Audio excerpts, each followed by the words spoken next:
El canadiense Duncan Macpherson viaja a Europa para aceptar una oferta de trabajo.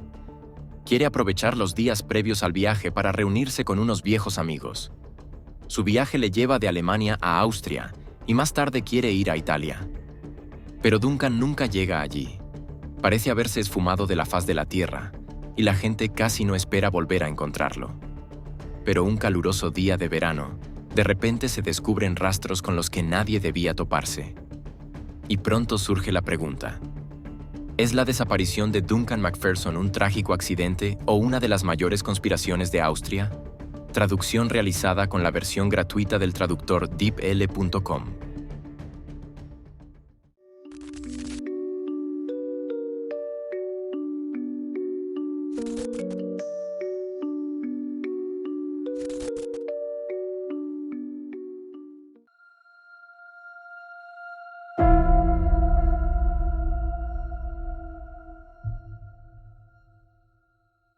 Duncan Macpherson nace el 3 de febrero de 1966 en Saskatoon, Canadá.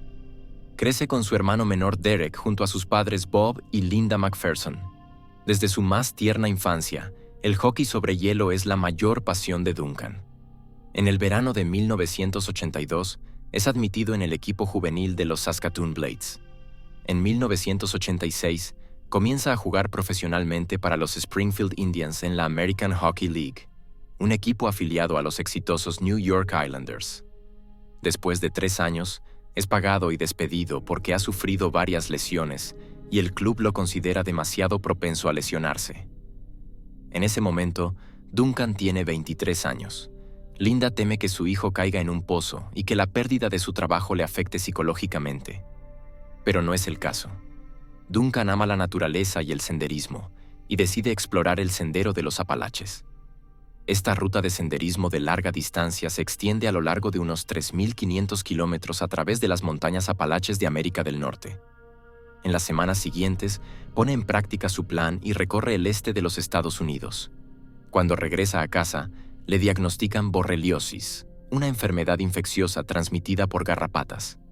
Esta enfermedad suele causar síntomas como fiebre, dolores musculares y articulares, dolor de cabeza y rigidez en el cuello.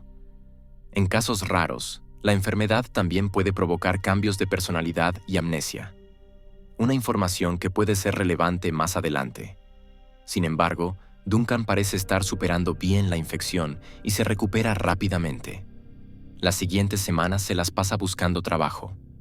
Una noche, durante la cena, les cuenta a sus padres que un reclutador de la CIA se le había acercado y le había preguntado si le gustaría trabajar para el servicio secreto. En aquella época todavía estaba en plena Guerra Fría, y como jugador de hockey sobre hielo, podría viajar sin problemas a Europa del Este, detrás del llamado telón de acero, y obtener información.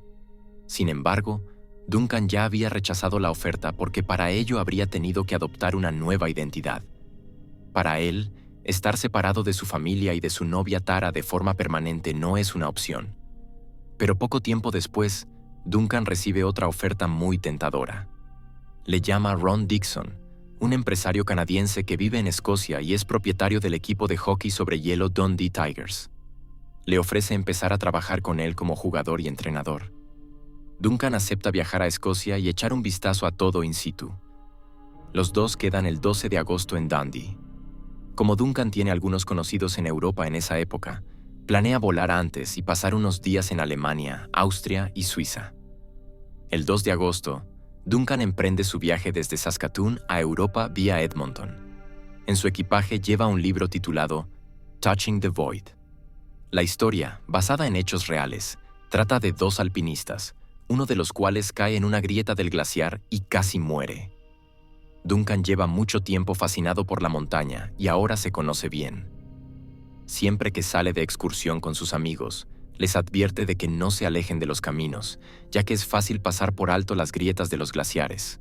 Sabe cómo comportarse en la nieve y en la montaña. Y esa es precisamente una de las razones por las que algunas personas están seguras de que lo que le sucederá a Duncan en los próximos días no puede ser más que un crimen atroz.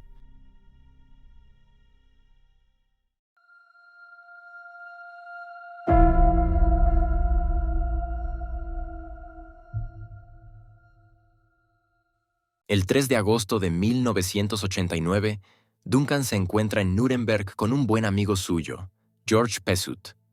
George no tiene mucho tiempo, ya que tiene que ir a Praga para un torneo de hockey sobre hielo. Sin embargo, le ofrece su Opel Corsa roja a Duncan para que pueda ir más fácilmente a visitar a otros amigos a los que todavía le queda por ver. Duncan acepta la oferta agradecido. El 7 de agosto parte hacia Füssen, donde vive su antiguo compañero de equipo Roger Kortko. Duncan también anuncia que quiere visitar a unos amigos en Bolzano, Italia, el 8 de agosto. Planea devolver el coche prestado a Nuremberg el 10 de agosto y luego ir en tren al aeropuerto de Frankfurt. Desde allí quiere volar a Escocia para encontrarse con Ron Dixon el 12 de agosto. Duncan tiene un horario muy apretado, pero al final todo sale diferente de lo planeado. El 15 de agosto, George Pesut regresa de Praga y se sorprende. Las cosas de Duncan que quería llevarse cuando devolviera el coche siguen allí, pero el coche no aparece. Parece como si nunca hubiera regresado a Nuremberg. Este comportamiento no encaja con su amigo, que siempre ha sido tan responsable. Sus padres también están muy preocupados, ya que hace varios días que no tienen noticias suyas.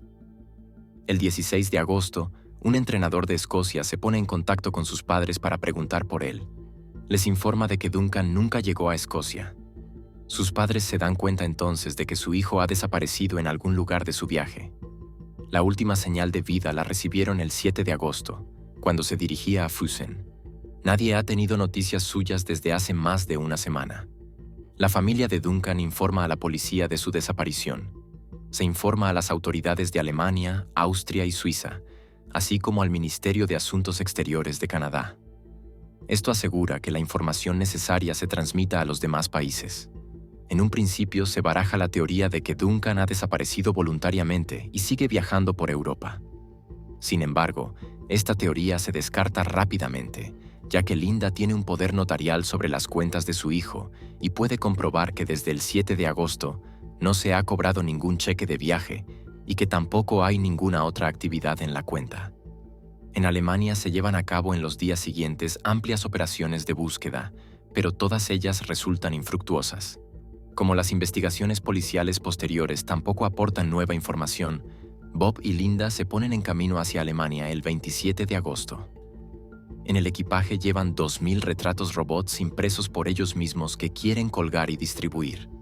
Su primer destino es Happy Holidays, la agencia de viajes donde Duncan canjeó por última vez un cheque de viaje. La empleada reconoce al joven de 23 años en la foto y le informa de que el 7 de agosto pagó 100 marcos alemanes por su vuelo a Glasgow. El 11 de agosto quería pagar el resto y recoger el billete, pero nunca lo hizo. Sus padres alquilaron un coche y también se dirigieron a Füssen. Se enteran de que Duncan había llegado allí y se había quedado a dormir en casa de su amigo Roger Kortko. Roger les cuenta que Duncan tenía pensado ir a Italia para hacer windsurf en el lago de Garda o para reunirse con otros amigos en Bolzano. No parecía tener un plan fijo. Roger parece haber sido la última persona que vio a Duncan. Bob y Linda comunican la nueva información a la policía. Los agentes tiroleses les aseguran que Duncan no ha estado en el Tirol, ya que su coche habría llamado la atención. Cuando sus padres no encuentran más pistas sobre su hijo en el lago de Garda, se dirigen a Suiza. Para su sorpresa, descubren que la policía de allí no tiene ni idea de la desaparición de Duncan. Ahora es aún más importante que busquen a su hijo por su cuenta. Viajan a Interlaken, un popular destino turístico. Como hay algunas calles estrechas, temen que Duncan haya tenido un accidente o se haya caído. Pero todas sus búsquedas posteriores son infructuosas. En los días siguientes, recorren varias zonas de los Alpes, visitan a conocidos de Duncan y reparten folletos en numerosas ciudades. Durante el proceso, se dan cuenta una y otra vez de que nadie sabe nada de su desaparición. El Ministerio de Asuntos Exteriores de Canadá no parece haber transmitido la información a las autoridades locales como había prometido. El 14 de septiembre, Bob y Linda van a la comisaría de policía de Innsbruck. Piensan que Innsbruck podría haber sido un destino popular para Duncan, ya que la ciudad es de fácil acceso desde Nuremberg y a él le encantan las montañas. Pero los investigadores de Innsbruck también se enteran por primera vez de la desaparición de Duncan. Bob y Linda sospechan que su hijo pasó la noche del 8 de agosto en Innsbruck y piden que se revisen los libros de visitas de los hoteles locales. Sin embargo, la policía les informa de que no es posible porque llevaría demasiado tiempo. Para no tener que depender de las autoridades, Bob y Linda continúan buscando a su hijo sin descanso. Van al club de hockey sobre hielo de Innsbruck y hablan con el entrenador jefe. Este convence a su patrocinador, la marca de cerveza Gösser, de que compre tiempo de emisión en la cadena de televisión local para emitir un aviso de desaparición de Duncan en el noticiero vespertino, Tirol Heute. El 20 de septiembre, un empleado de la empresa explotadora del glaciar de Stubaiy ve el aviso de desaparición en la televisión. Informa a la policía de que ha visto aparcado el Corsa rojo cerca de la estación del teleférico. La policía investiga la pista y encuentra el coche en el lugar descrito. Se encuentra en el extremo suroeste del valle de Stubaiy, una zona con numerosos prados, bosques y campos. El cercano glaciar de Stubaiy es un lugar muy popular entre los amantes de los deportes de invierno y los turistas. También Duncan parece haber sido atraído allí. El coche está aparcado al final de una calle, aparentemente desde hace varias semanas. La ventanilla del lado del conductor está entreabierta. En la guantera están su pasaporte, su reloj y cheques de viaje. En el asiento trasero están su mochila, unos patines y una bolsa con fruta podrida. La policía se queda con los objetos y avisa a los hoteles de la zona del valle de Stubaiy para que comprueben si Duncan ha dejado alguna entrada en sus libros de visitas. El 21 de septiembre, sus padres muestran los folletos en los hoteles de los alrededores. Pero nadie parece conocer a Duncan y su nombre no aparece por ninguna parte. La policía sospecha que se fue de excursión y que se perdió o se cayó en algún lugar. Sus padres no se lo creen, porque dejó la mochila en el coche y probablemente también se habría llevado la fruta en una excursión. También les parece extraño que el coche llevara más de un mes aparcado en el aparcamiento sin que nadie se diera cuenta. La siguiente decepción llega poco después, cuando vuelven a la comisaría. Las cosas de Duncan han sido arrojadas descuidadamente en el asiento trasero de un coche de policía. No se han tomado fotos del Corsa ni huellas dactilares. Además, se ha encontrado en el coche una carta cerrada de Duncan a su novia Tara. Está fechada el 7 de agosto y en ella habla de sus planes para los próximos días y de que el 12 de agosto volaría a Glasgow. Espera que Tara le siga el 19 de agosto. Sin embargo, no menciona lo que tiene pensado hacer en Innsbruck o en el valle de Stubaiy. Lo único que está claro es que aparentemente ha descartado sus planes iniciales de viajar a Italia sin decírselo a nadie. El 23 de septiembre, la policía inicia una operación de búsqueda con el equipo de rescate de montaña. Ya no esperan encontrar a Duncan con vida. Lamentablemente, la búsqueda no tiene éxito. Mientras tanto, Bob y Linda se alojan en un hotel cerca del glaciar de Stubaiy. En los meses de verano se nota que la zona es la estación de esquí más popular de Austria. Los aparcamientos del valle, del tamaño de un campo de fútbol, están a rebosar en esta época. Para llegar a la cima desde allí, hay dos posibilidades. O bien se sube a pie, o se toma uno de los telecabinas que llevan directamente a la estación de Eisgrad. Allí, además de un alquiler de snowboards, hay una escuela de snowboard dirigida por Walter Hinterholze. Walter se dirige personalmente a Bob y Linda ese día. Ha visto un póster de Duncan y lo ha reconocido inmediatamente. Nos cuenta que el joven de 23 años tomó clases con él el mes pasado. El 9 de agosto, Duncan alquiló una tabla de snowboard y unas botas a las 10 de la mañana y luego tomó clases con Walter. Duncan lo hizo muy bien y reservó otra hora para el día siguiente después de la clase. Después de la clase, Duncan fue a la estación de montaña, comió algo y se compró una sudadera morada en una tienda porque su camisa de cuello vuelto y su jersey de punto estaban muy sudados. Después, cuelga sus cosas mojadas junto con su cinturón sobre la calefacción de la oficina de Walter y se dirige a las pistas para practicar un poco más solo. A las 14:30 horas fue visto por última vez en el telesilla. Walter se dio cuenta por la noche de que Duncan no había recogido sus cosas. Al principio no le dio importancia, ya que de todos modos tenían que verse al día siguiente por la mañana. Pero Duncan no se presentó a la siguiente clase y tampoco se puso en contacto con Walter para decirle lo de sus cosas. Como Walter no tenía indicios de que le hubiera pasado algo a Duncan, supuso que simplemente se había ido y se había olvidado sus cosas. Aunque la información de Walter ayuda un poco a los McPherson y a la policía, la pregunta más importante sigue sin respuesta. ¿Qué le ha pasado a Duncan? Y cuanto más se adentran sus padres en los secretos del sector turístico, más enigmáticos y contradictorios se vuelven de repente todos los implicados.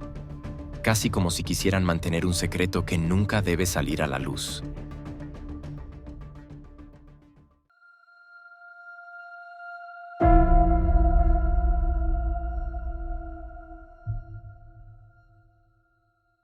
Según la nueva información de Walter, los padres de Duncan se hacen una pregunta crucial. ¿Por qué nadie denunció la desaparición de su hijo? Tenía que haber devuelto las cosas que había alquilado, y si no lo hizo, alguien debería haberse dado cuenta. Un turista que no regresa de hacer snowboard y deja todas sus cosas tendría que haber alertado a los empleados. Para aclarar los hechos, se interroga al empleado de la tienda de alquiler. Este afirma no recordar a Duncan. Cuando se le pregunta si falta algún equipo, explica que el registro de alquiler ya se ha desechado y que, por lo tanto, ya no se puede saber si ha devuelto sus cosas. Sin embargo, no falta nada en el inventario. Además, Duncan habría tenido que dejar su carné de conducir como fianza y sus zapatos de calle en el alquiler. Pero ninguno de los dos está allí. Sin embargo, es importante saber si tuvo un accidente mientras practicaba snowboard o si desapareció más tarde. Porque, según el escenario, las operaciones de búsqueda tendrían que trasladarse al glaciar o al valle. El hecho de que, aparentemente, no falte nada en el alquiler y que Duncan no haya dejado su permiso de conducir ni sus zapatos indica que ha devuelto las cosas que había alquilado. Sin embargo, la oficina de Walter está justo al lado de la tienda de alquiler. Por lo tanto, parece ilógico que Duncan no recogiera también el resto de su ropa. La falta del registro de alquiler plantea preguntas adicionales y lleva a especular sobre si es posible que se hayan borrado las huellas intencionadamente. Las autoridades austriacas envían un telegrama al Ministerio de Asuntos Exteriores de Canadá en el que afirman que Walter ha declarado que el equipo de Duncan fue devuelto definitivamente al establecimiento de alquiler. Sin embargo, Walter nunca hizo tal declaración. Como consecuencia, las autoridades canadienses dejan de presionar para que se continúe buscando a Duncan en la montaña, ya que un accidente de snowboard puede descartarse casi por completo. Poco después, también apoyan la suspensión de las nuevas medidas de búsqueda. El 25 de septiembre, la policía informa a Linda y a Bob de que han revisado los hoteles y hostales de la zona y que Duncan no se ha alojado en ninguno de ellos. Walter Hinterholzel lo niega y afirma saber en qué albergue juvenil se alojó Duncan. 4 días después, un empleado del albergue muestra a los padres de Duncan su registro, que él mismo firmó. A pesar de ello, la policía sigue suponiendo que Duncan ha tenido un accidente en algún lugar del valle o durante una excursión y que probablemente ya no lo encontrarán. Cuando empieza a nevar, se suspenden las últimas medidas de búsqueda. Bob y Linda no se rinden y siguen buscando a su hijo incansablemente. Una y otra vez se presentan personas que dicen haber visto a Duncan, pero ninguno de los avistamientos conduce a una pista útil. Tienen la sensación de que sus esfuerzos van en contra de las autoridades austriacas. Poco a poco salen a la luz informaciones que hacen sospechar que la investigación fue superficial. Por ejemplo, el anuncio de búsqueda del coche de Duncan solo estuvo publicado durante 6 días. Aunque el coche no fue encontrado en ese periodo de tiempo, el anuncio fue borrado después. Si se hubiera mantenido, el coche podría haberse encontrado más rápidamente en el aparcamiento. Un día, Bill Mitchell, un hombre de negocios de su ciudad natal, Saskatoon, se pone en contacto con los McPherson. Se ha enterado de la desaparición de Duncan y quiere ayudar a la familia. Paga $25,000 para llevar a cabo una búsqueda a gran escala en el valle de Stubaiy. Por desgracia, esta búsqueda tampoco da resultado. Las semanas y los meses pasan y se convierten poco a poco en años sin que haya nuevas pistas. Sin embargo, Bob y Linda no pierden la esperanza. En los años siguientes viajan 6 veces al valle de Stubaiy para seguir buscando a su hijo. En el verano de 2013, 14 años después de la desaparición de Duncan, el verano más caluroso en el Tirol desde que se tienen registros meteorológicos. Hace tanto calor que la nieve de los glaciares se derrite y deja al descubierto algo que debería permanecer oculto para siempre.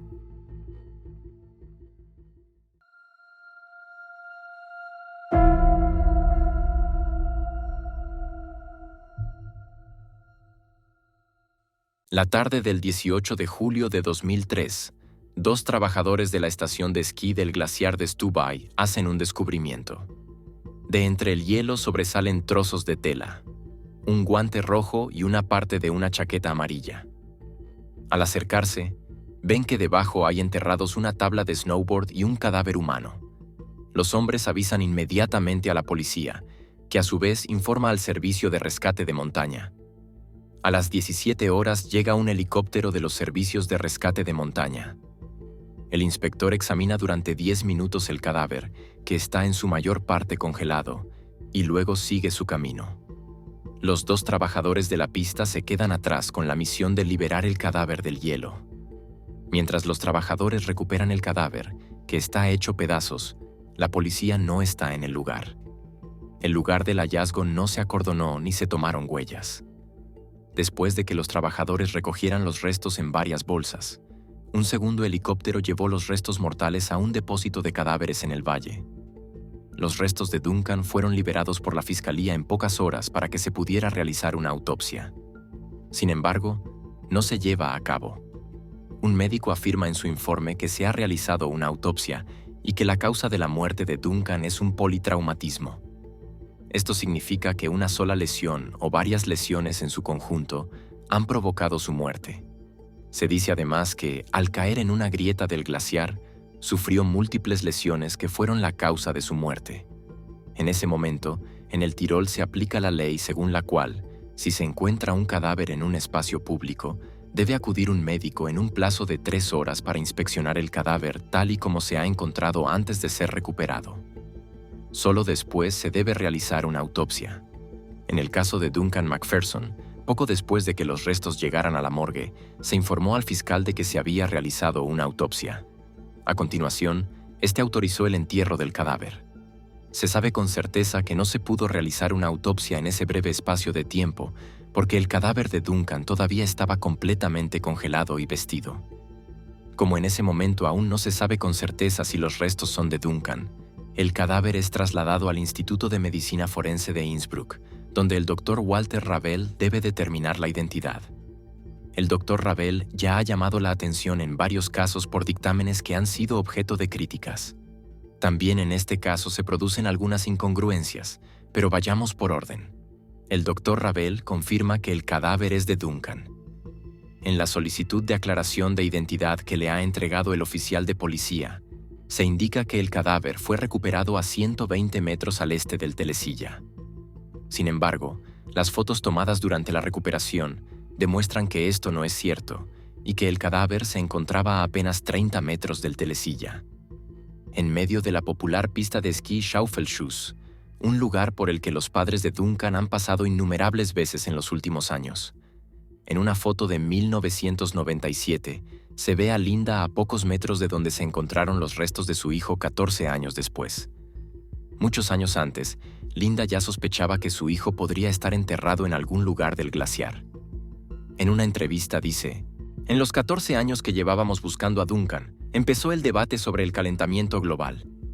Para mí, la Tierra no se calentaba lo suficientemente rápido. Me habría encantado coger un soplete y derretir todo el glaciar, porque sabía que mi hijo estaba enterrado en él». Cuando Linda y Bob se enteran del hallazgo, viajan inmediatamente a Austria. Bob se queda en shock cuando llega al glaciar y encuentra allí restos óseos de su hijo. Para él está claro que la policía no ha hecho un trabajo exhaustivo. Ni policías ni funerarios, solo unos obreros de la construcción que lo recogieron de la pista como a un animal atropellado y lo metieron en un saco. Al examinar el cadáver, al doctor Ravel también le llama la atención la tabla de snowboard que se ha recuperado con los restos. Se trata de una tabla que tiene el mismo aspecto que las tablas de snowboard que se alquilan en la pista. Por lo tanto, se supone que Duncan nunca devolvió la tabla que le habían prestado. También se han encontrado las botas a juego con los restos. Sin embargo, esto contradice la declaración del empleado de la tienda de alquiler, que previamente había afirmado que no faltaba nada de su inventario. Tras el hallazgo, la tienda de alquiler afirma que la tabla y las botas no proceden de su inventario. Después de esto, no se realizan más interrogatorios a los empleados. Las botas de Duncan y su permiso de conducir, que dejó inicialmente en la tienda de alquiler, no se encuentran ni allí ni junto al cadáver. Por eso, algunos sospechan que la tienda de alquiler destruyó las cosas a propósito, ya que sabían que tenían que haber activado una alarma si alguien no devolvía las cosas prestadas y se supone que desapareció en el glaciar. Sin embargo, si la tabla de snowboard no es realmente de la tienda de alquiler, es importante averiguar de quién es, porque Duncan no llevaba su propia tabla de snowboard. Sin embargo, no se sigue investigando esta pista. Tampoco se interroga a Walter Hinterholzl, aunque entrenó con Duncan y quizás sepa de dónde procede la tabla de snowboard. La policía tampoco investiga los 2 pares de guantes adicionales que se encontraron entre los restos. Es posible que estos guantes hubieran proporcionado más pistas. Los investigadores consideran que todo esto es innecesario, ya que están seguros de lo que ha ocurrido. El 14 de septiembre de 2003, 2 meses después de que se encontrara el cadáver, la policía publica su informe final. En él se afirma que Duncan se cayó del telesilla e intentó llegar a la pista de esquí a pie. Sin embargo, como la zona es demasiado empinada, se adentró en una zona acordonada para tomar un atajo, cayendo en una grieta del glaciar y muriendo. Se cree que fue un accidente provocado por el propio Duncan al entrar en la zona acordonada. Muchos dudan de este informe policial, principalmente porque se ha demostrado que el cadáver de Duncan fue encontrado en la pista de esquí y no en una zona acordonada. La familia de Duncan también insiste en que el joven de 23 años conocía bien la zona. Como ya se ha mencionado al principio, incluso llevaba encima un libro autobiográfico sobre un accidente en una grieta del glaciar, y en el pasado advertía repetidamente a sus amigos de que no se desviaran del camino. Los padres de Duncan lo describen como una persona experimentada y precavida, y están seguros de que su hijo no se habría alejado de la pista. Debido a las numerosas incongruencias y al extraño comportamiento de algunos de los implicados, Bob y Linda están seguros de que Duncan no murió en un accidente. En los meses y años siguientes se producen cada vez más sucesos enigmáticos que refuerzan sus sospechas de que alguien está intentando encubrir algo.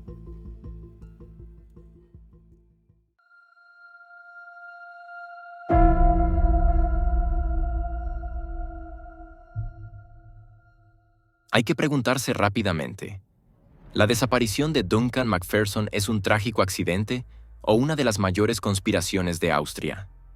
En los meses siguientes, Bob y Linda están en estrecho contacto con el doctor, Walter Rabel. Él confirma la teoría de la policía de que Duncan murió en una grieta del glaciar, y eso a pesar de que no era su tarea hacer una declaración sobre la causa de la muerte.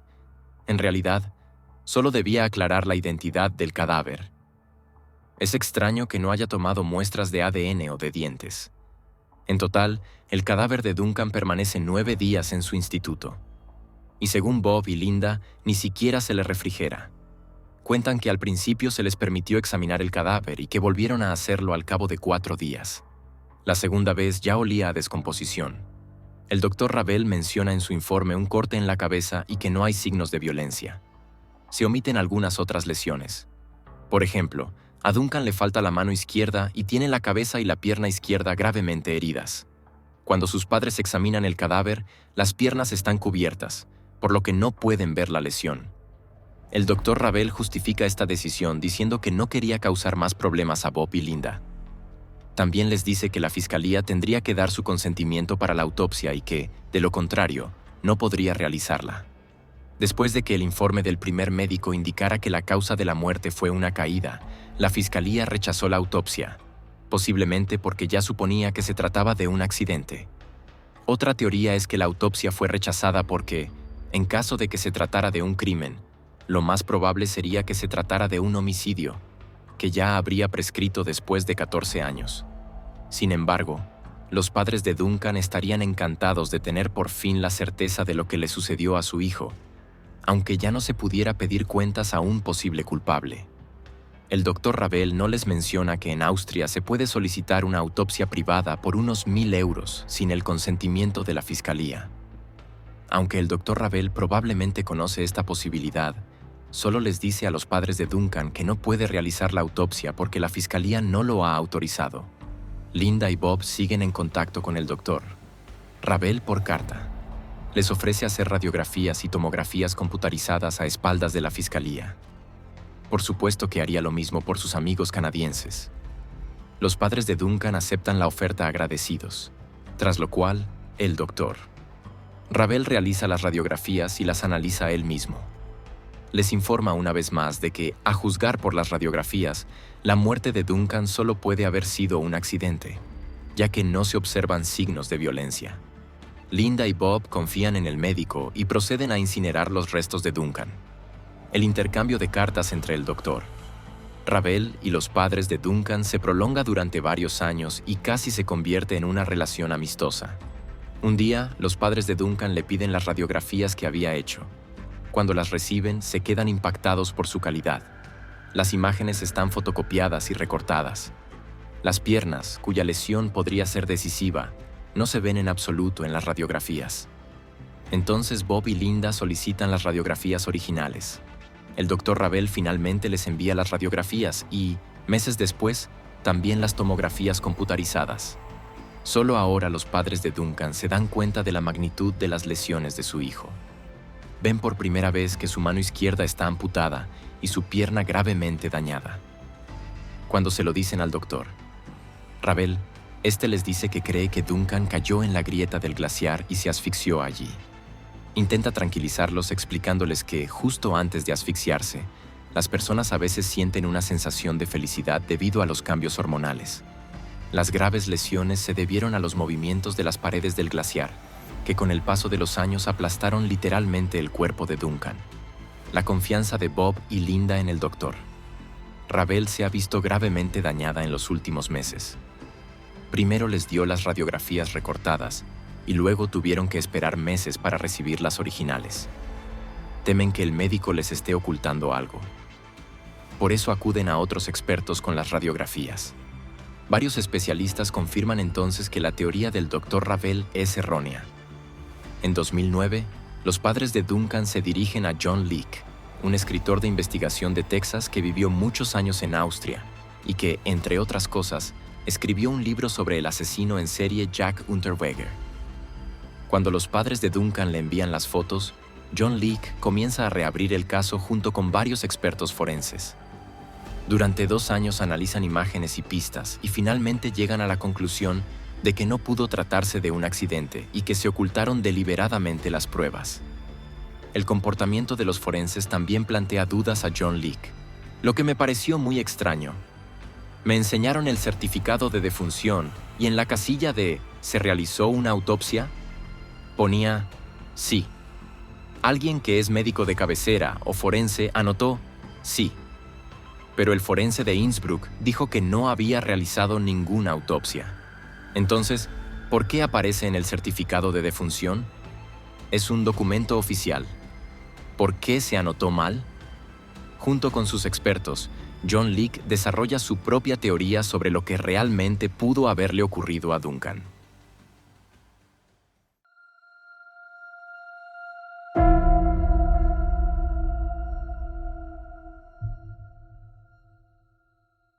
El talón izquierdo de Duncan, su muslo izquierdo, la tabla de snowboard que se encontró con él y las tarjetas de su cartera presentan las mismas muescas dentadas. John Leake está seguro de que coinciden con una fresa quitanieves.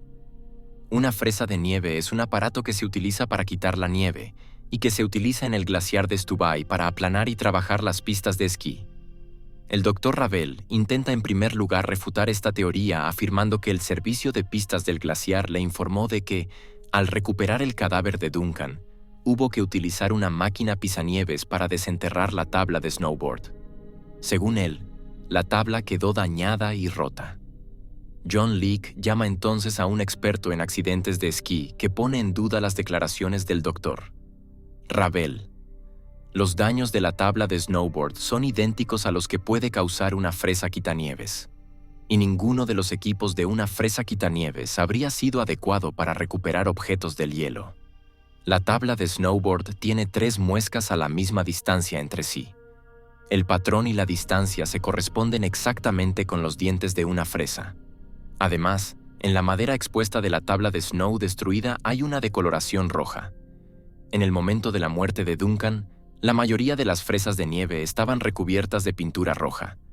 Esta teoría se ve respaldada por el hecho de que la pernera izquierda del pantalón de chándal de Duncan está cortada y no rasgada, mientras que la tela de la pernera derecha está intacta.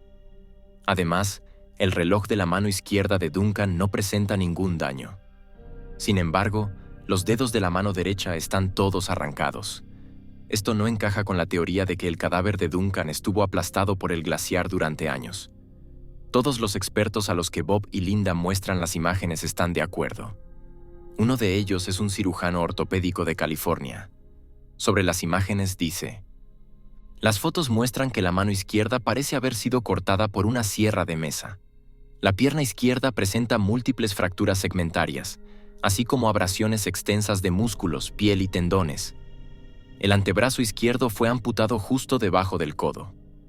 La articulación del codo está dislocada y girada 180 grados. Los dedos de la mano derecha fueron amputados. Ni una caída ni los movimientos del hielo podrían ser responsables de ello. Se puede ver debajo del codo lesionado donde se arrancaron los tendones. Esto se conoce como desgarro de los haces tendinosos.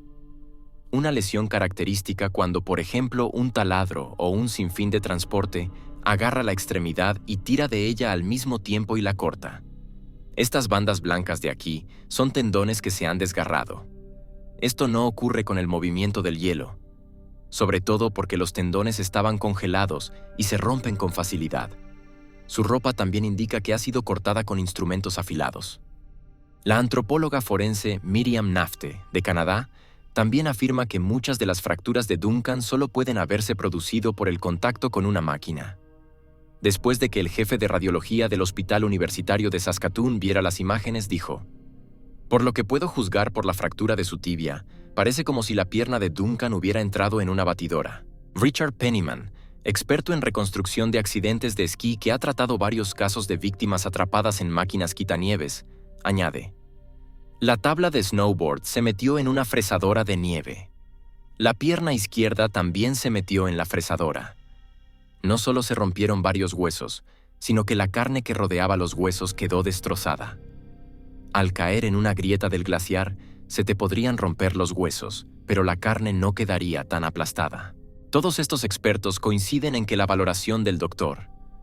Ravel y de los demás médicos es errónea, y que solo una quitanieves puede ser la responsable de las lesiones de Duncan. Richard Penniman incluso tiene una teoría sobre por qué las lesiones de Duncan se encuentran casi exclusivamente en el lado izquierdo de su cuerpo. Él cree que Duncan no fue atropellado por la fresa, sino que simplemente fue golpeado por ella. La fresa es más ancha que el vehículo, por lo que es posible ser golpeado por ella sin ser atropellado al mismo tiempo por el vehículo. Las lesiones en sus manos y antebrazo podrían haberse producido porque todavía estaba intentando apartarse de la máquina y sus manos se le quedaron atrapadas en la fresa. Sin embargo, resulta extraño que, aunque la pierna izquierda de Duncan y su tabla de snowboard presenten marcas de la fresa, su bota izquierda no. Pero Penniman también tiene una explicación para esto. Sospecha que Duncan seguía entrenando cuando la mayoría de los demás esquiadores ya habían abandonado la pista. Podría haber tenido un pequeño accidente en la pista. Es posible que se quedara atascado con el pie izquierdo en una pequeña grieta del glaciar, rompiéndose los huesos por encima de la rodilla y, como consecuencia, no pudiendo levantarse. Quizás se sentó, se quitó la tabla de snowboard, se quitó las botas y esperó a que lo encontraran. Cuando en algún momento la máquina quitanieves se acercó a él, pensó que por fin llegaba su salvación. Pero el conductor no lo vio en la densa niebla y lo atropelló con la fresadora. Es posible que el conductor ni siquiera se diera cuenta, o que intentara esquivarlo, por lo que Duncan solo fue golpeado por una parte de la fresadora. La segunda opción se ve reforzada por la presencia de un cable de acero en una de las fotos, que rodea la pierna de Duncan. No se trata ni del dobladillo de su pantalón ni de una correa de snowboard. El hecho de que el cable esté apoyado en el hueso en la foto indica que no llegó hasta allí hasta que la pierna ya no estaba cubierta por la ropa. Sin embargo, resulta especialmente extraño que la foto en la que se puede ver la cuerda sea una de las tomas de medicina forense y que la cuerda de alambre ya se haya retirado en una foto tomada 5 minutos después. Así que alguien se dio cuenta de que estaba ahí y la retiró. Sin embargo, en el informe final ya no se menciona. John Leake tiene una suposición sobre lo que pudo haber pasado con el cable. Cree que Duncan fue arrastrado por la fresadora con la pierna y que se desangró rápidamente debido a las graves heridas. Su pierna bloqueó la fresadora. El conductor de la máquina quitanieves se dio cuenta de lo que había pasado en este punto como muy tarde e intentó sacar la pierna de Duncan de la fresadora. Para girar la barra de la fresadora se utiliza un cable de acero y un cabrestante eléctrico. El cable podría haberse deslizado y haber cortado la pierna de Duncan. Después de liberarlo de la fresadora, el conductor podría haberlo arrojado junto con el cable de acero a una grieta del glaciar para destruir todas las pruebas. Esta teoría también explicaría por qué las partes del cuerpo de Duncan que se encontraron estaban casi congeladas en una sola masa. Alguien podría haber recogido las partes y arrojarlas juntas a la grieta. A lo largo de los años, John Leake ha ido perfeccionando su teoría y comparándola con la de numerosos expertos. La variante que acabo de describiros es la teoría definitiva, la que todos los expertos coinciden en que es la más probable. Como los restos de Duncan ya han sido incinerados, lamentablemente no se puede realizar una autopsia que pueda confirmar la teoría de John Leake. Gunther M., el hombre que se encargaba de la seguridad de las pistas en el glaciar de Stubaiy el día de la desaparición de Duncan Macpherson, niega rotundamente la teoría de John Leake. Dice que es 1000% imposible que alguien, y mucho menos él, pasara por encima de una persona con el quitanieves. En el informe diario de Gunther de aquel entonces, se habla de niebla y lluvia. En una foto del 18 de julio de 2003, él y un compañero están junto al lugar donde se encontró el cadáver de Duncan. Poco tiempo después, el compañero se jubila anticipadamente por problemas de salud. Incluso después de los nuevos descubrimientos y los esfuerzos de John Leake, el caso sigue sin resolverse. La policía sigue convencida de que se trata de un accidente. En su informe final se afirma que solo se puede especular sobre la causa exacta de la muerte. Queda abierta la pregunta de cuál pudo haber sido el motivo para encubrir la verdadera causa de la muerte. Una teoría sería que, en realidad, un trabajador de la pista de esquí es responsable de la muerte de Duncan y que, por miedo a las consecuencias, hizo desaparecer su cadáver y todas las pruebas. Es posible que no manejara la máquina correctamente o que estuviera bajo los efectos del alcohol mientras trabajaba. Por miedo a perder su trabajo y a ser acusado de un delito, hizo desaparecer todas las pruebas sin más. Lo curioso de este caso es que no solo un empleado se comportó de forma sospechosa, sino varios empleados de la empresa de alquiler, la policía y varios médicos forenses. Si todas estas personas estuvieran colaborando para encubrir un crimen, seguramente habría una razón mucho más importante. Hay quien sospecha que se encubrió un crimen de forma colectiva para no perjudicar al turismo. El glaciar de Stubaiy vive del turismo. La pista de esquí en la que falleció Duncan es una de las más populares de toda Austria. Si se hiciera público que allí se ha cometido un crimen y que los empleados lo han encubierto en lugar de avisar a los servicios de emergencia, el turismo de la zona se vería gravemente perjudicado. Un año antes de la muerte de Duncan, el 4 de agosto de 1988, se produjo un accidente similar.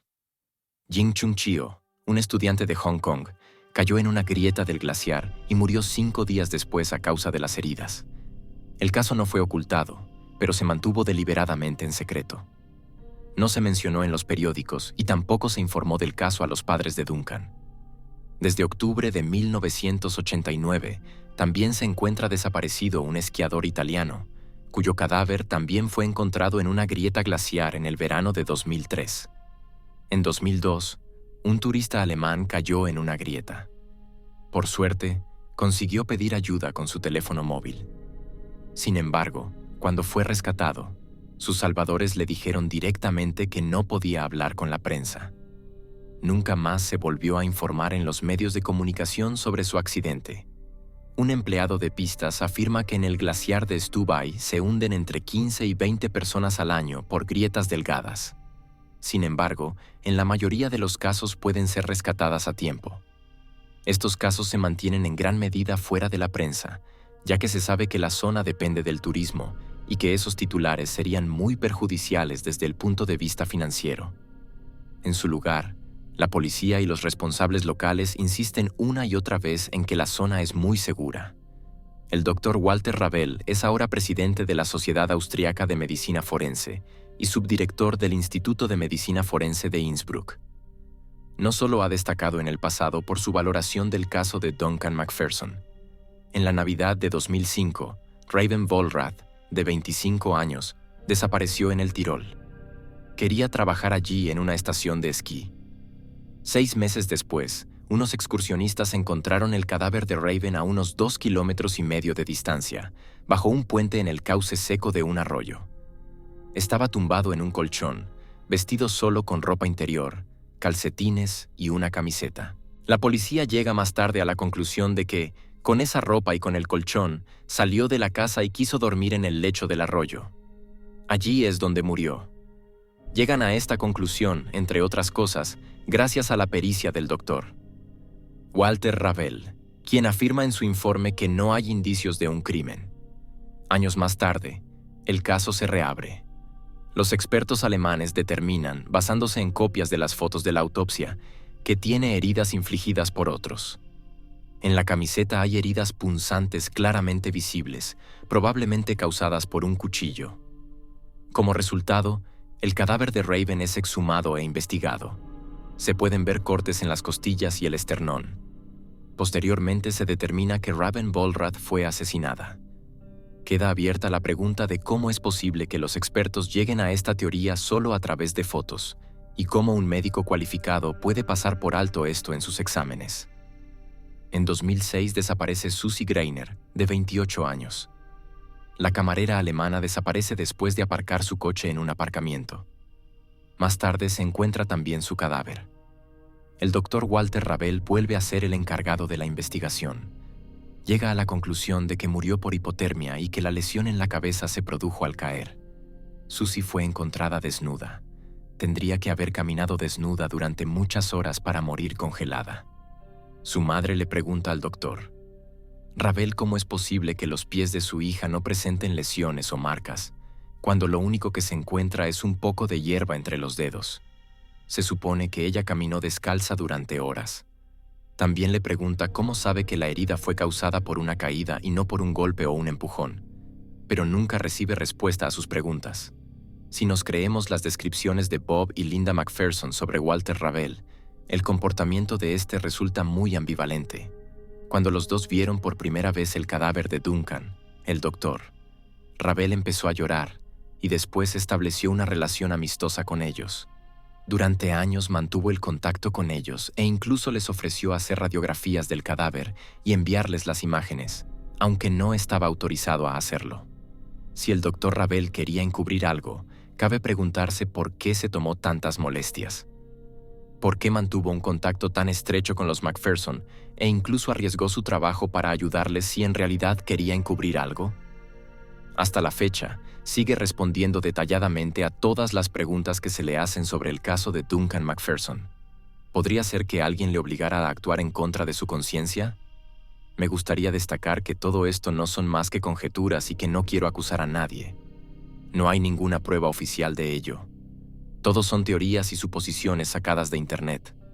Además, hay que tener en cuenta que, para encubrir un asesinato, tendrían que colaborar los trabajadores de las pistas, el alquiler, varios médicos y la policía, lo cual es muy poco probable. Oficialmente, la muerte de Duncan sigue clasificada como accidente, aunque su familia y John Leake albergan grandes dudas al respecto. Y con esto llegamos al final del vídeo de hoy. Solo aquellos que estuvieron presentes el día de la muerte de Duncan en el glaciar de Stubaiy saben lo que realmente ocurrió. Probablemente, después de tanto tiempo, no se descubrirá nada nuevo. ¿Qué creéis que le pasó a Duncan? ¿Creéis que la teoría de John Leake puede ser cierta? ¿O creéis que realmente fue solo un accidente? ¿O tal vez algo intermedio? Escribidme un comentario al respecto, porque cada interacción aumenta la probabilidad de que el vídeo se sugiera a personas que aún no se han suscrito a Insólito. Por lo demás, no hay mucho más que decir, excepto que os agradezco vuestro apoyo y vuestra atención. Os deseo un buen día, una buena tarde o una buena noche, según el momento en que veáis el vídeo, y espero que nos volvamos a ver en el próximo vídeo. Hasta entonces. Adiós, gente.